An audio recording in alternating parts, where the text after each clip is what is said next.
Hi everyone, welcome back to my channel. My name is Monsi if you're new here, and in today's video I'm going to be doing the quick to judge book challenge. I was tagged by Shuba from As Told by Shuba. I'm going to link her video down below so that you can check it out after you watch this one. But how this challenge works is you pick anywhere from 5 to 10 unread books off of your own shelves. You read the first paragraph or the first few lines of each one, and then you rank the books based off of your first impressions of them. And whichever one you rank number one is the book that you're committing to reading in the upcoming month. So for me, whichever book I end up choosing in this video is the book that I'm committing to reading in July. Now, I don't normally do monthly TBRs for a couple different reasons. Number one, I don't have the discipline to actually read everything that I say I'm going to. And number two, I primarily read from the library, so I'm kind of at the mercy of the Libby gods, and whatever I read is usually just what's become available to me. This, however, I can do because I only have to commit to reading one book in the entire month, and I'm picking that book based off of my own interest in it. So it really lends itself to the mood reading spirit. I have 6 books here that I'm going to be reading from. As I was picking out which books I wanted to read sooner rather than later, my partner saw me collecting books and he asked me what video I was making. And when I told him, he so graciously offered me 2 of his favorite books to include. So I do have them in this stack and I'll let you know which ones those are, but I just know that he is crossing his fingers that I end up ranking one of them at the top so that I finally read it. I'm going to start off with The Road by Cormac McCarthy. This book was featured in my difficult books I want to read video that I did a few months back, and I know that this doesn't have any chapter breaks, but it does have paragraphs, and the first paragraph is a page and a half long, so I'm probably not gonna read the entire thing. I think I'm just gonna read the first few lines, and then once I get the gist, we'll call it. Actually, I'm gonna take a sip of water before I get into it. All right, here we go. When he woke in the woods in the dark, I just remembered why this book appears on my difficult books I want to read list. There's no punctuation. And I rely heavily on commas when I'm reading out loud because they indicate to me that I need to pause, but I don't have that. So if this is a little bit rocky, just bear with me, that's why. Let's try this again. When he woke in the woods in the dark and the cold of the night, he'd reached out to touch the child sleeping beside him. Nights dark beyond darkness and the days more gray each one than what had come before. Like the onset of some cold glaucoma dimming away the world. His hand rose and fell softly with each precious breath. He pushed away the plastic tarpaulin and raised himself in the stinking robes and blankets and looked toward the east for any light, but there was none. In the dream from which he'd wakened, he had wandered in a cave where the child led him by the hand, their light playing over the wet flowstone walls, like pilgrims in a fable swallowed up and lost among the inward parts of some granitic beast. Deep stone flues where the water dripped and sang. I'm gonna stop there. I could keep going. And I don't really know how I feel about that. I feel like the writing is very pretty, but I don't know that I was hooked from what I just read. So I'm gonna let that simmer a little bit. Switching gears entirely from a post-apocalyptic modern classic, I have a YA mystery, none other than A Good Girl's Guide to Murder by Holly Jackson. I found this recently in a little free library and I was so excited. I don't expect anything lyrical or poetic from this, but I do think it might grab my attention from the jump. So it actually starts with a little bit of mixed media with a senior capstone project proposal, as you can see right there. So I'm not gonna read that. I'm going to read, you know, the actual first chapter, but just know that that little mixed media bit does precede the actual narrative. All right, so these chapters are really short. A lot of them are just one-liners. So again, I'm just gonna stop when I feel like it. Chapter 1. Pip knew where they lived. Everyone in Fairview knew where they lived. Their home was like the town's own haunted house. People's footsteps quickened as they walked by, and their words strangled and died in their throats. Shrieking children would gather on their walk home from school, daring one another to run up and touch the front gate. But it wasn't haunted by ghosts, just 3 sad people trying to live their lives as before. A house not haunted by flickering lights or spectral falling chairs, but by dark spray-painted letters of Scum Family and stone-shattered windows. Pip had always wondered why they didn't move.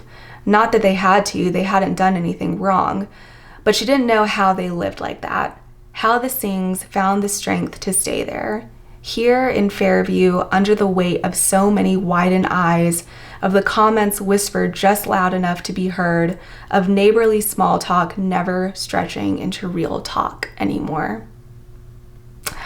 I can't say that that doesn't have me intrigued, because it most certainly does. Again, I know that this is, you know, a YA mystery, so I'm not expecting anything grand from it, but I do think that this could be kind of the perfect, fun summer read. So I liked that. Next up, I have Black Cake by Charmaine Wilkerson.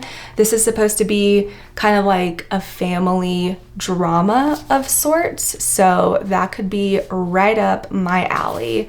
And it does have a prologue, which is where I think I should actually start. And already from the prologue, I can see that it's gonna follow a then and now timeline. So we are in the then portion, 1965. Another water break. He should have known it would come to this. He should have known the day that his Hawkeye wife of his ran from home. Should have known the day he saw his daughters swimming in the bay as a storm bore down on her. Should have known when his parents dragged him to this island and changed their names. He stood at the water's edge now, watching the waves crash white against the rocks, waiting for his daughter's body to wash ashore. Okay. Obviously, I'm interested in that. That's how you do a first chapter if you really want to hook an audience. So very good, Charmaine Wilkerson. As you're about to see, I have a wide variety of genres included in this. So next up, I have a science fiction book. We have The 3-Body Problem by Cixin Liu. Okay, so the first paragraph is only 2 sentences long, so I'm gonna read the first 2 paragraphs. Chapter 1, The Madness Years, China, 1967. The Red Union had been attacking the headquarters of the April 28th Brigade for 2 days. Their red flags fluttered restlessly around the brigade building like flames yearning for firewood. The Red Union commander was anxious, though not because of the defenders he faced.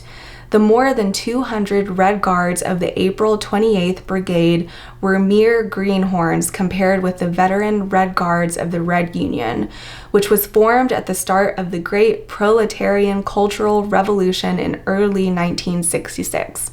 The Red Union had been tempered by the tumultuous experience of revolutionary tours around the country and seeing Chairman Mao in the great rallies in Tiananmen Square.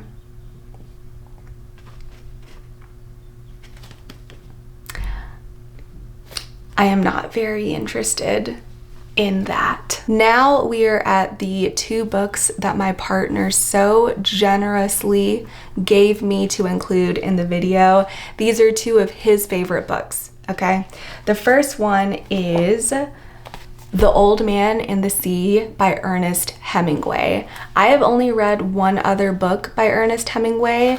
I think it was For Whom the Bell Tolls, and I read that in high school, my junior year of high school, and I remember not loving it. So let's see what we have here. He was an old man who fished alone in a skiff in the Gulf Stream, and he had gone 84 days now without taking a fish. In the first 40 days, a boy had been with him, but after 40 days without a fish, the boy's parents had told him the old man was now definitely and finally Salau, which is the worst form of unlucky, and the boy who had gone at their orders in another boat which caught 3 good fish the first week. It made the boy sad to see the old man come in each day with his skiff empty, and he always went down to help him carry either the coiled lines or the gaff and harpoon and the sail that was furled around the mast. The sail was patched with flour sacks, and furled it looked like the flag of permanent defeat. Okay, I actually like that. I actually really want to continue reading this. How unexpected, and it's so short too. And the final book that, yes, my partner picked out, but I am also interested in reading, and I have included it in other videos of mine, and that is the ever popular The Will of the Many by James Islington. I'm hesitant to choose this one because it's the first book in a fantasy series, and the other book hasn't even come out yet, but it is coming out later this year. But I have so many series that I'm trying to get through that starting one that isn't finished yet feels a little daunting to me. But if I like this first paragraph the most, then I will read it. So the first paragraph, again, is only technically one sentence. So I'm gonna read this first little section and we'll see how I like it. I'm so nervous that I'm gonna like it. Let's begin. I am dangling, and it is only my father's blood-slicked grip around my wrist that stops me from falling. He is on his stomach, stretched out over the rocky ledge. His muscles are corded. Sticky red covers his face, his arms, his clothes, everything I can see. Yet I know he can pull me up. I do everything I can not to struggle. I trust him to save me. He looks over my shoulder, into the inky black, into the darkness that is to come. Courage, he whispers. He pours heartbreak and hope into the word. He lets go. Damn it. Okay. That's pretty freaking good. That is a good opening section. I'm going to take a moment to rank these and then I will come back to you. I have ranked them. I'm going to start with number 6. I don't think it will be a surprise based off of my reaction to it. The 3 Body Problem. I just wasn't interested at all in the first 2 paragraphs that I read. I don't know what else to say. In my 5th spot, I have The Road by Cormac McCarthy. I really did want this to win when I was picking out all of these books. This is what I had in mind because I want to get to it sooner rather than later. But, you know, the first few lines that I read, while good, they weren't bad by any means. They didn't hook me and they didn't keep me wanting more. So I have to put it in my 5th spot. In my 4th spot, I have The Old Man and the Sea. I actually really liked that first chapter, and now that I've read it, I actually want to read this book myself, not just because my partner wants me to read it. So I'm excited about that. In 3rd place, I have A Good Girl's Guide to Murder. I was very intrigued by that opening bit I read, but I was a little bit more intrigued by the other 2 books, so another time. Okay, so honestly, I cannot choose between these 2 books for my first spot. I think that they both had really solid opening sections that captured my attention, but there is one that I'm more keen to read in the month of July, simply because I don't want to start a large fantasy series. So by default, this is going to be put in my 2nd spot, and I'm gonna dub this one the winner of the challenge. So I will be reading Black Cake by Charmaine Wilkerson in July. How fun. I really enjoy the try a paragraph, try a chapter to pick your next read type of videos, and I'm glad that I finally got to participate in one. So thank you, Shupa. I believe the final step that I am supposed to take is to tag other bookish creators to do this video, but off the top of my head, I don't know who has and who hasn't already done it. So I'm gonna do a little bit of research on my own, and I will tag those creators in the description below. And that's gonna be it for now. I do have a few other videos lined up. I know I haven't been the best about posting, and that's because I'm moving in a week. So we're packing everything up, and I'm trying to film some videos with this current setup before we leave. So you can look forward to another reading wrap up, probably the mid-year book tag at some point. And I'm also planning on doing a little bookish moving vlog. So those are things that you can keep your eye out for. In the meantime, thank you so much for watching today's video, and I will see you in the next one. Bye.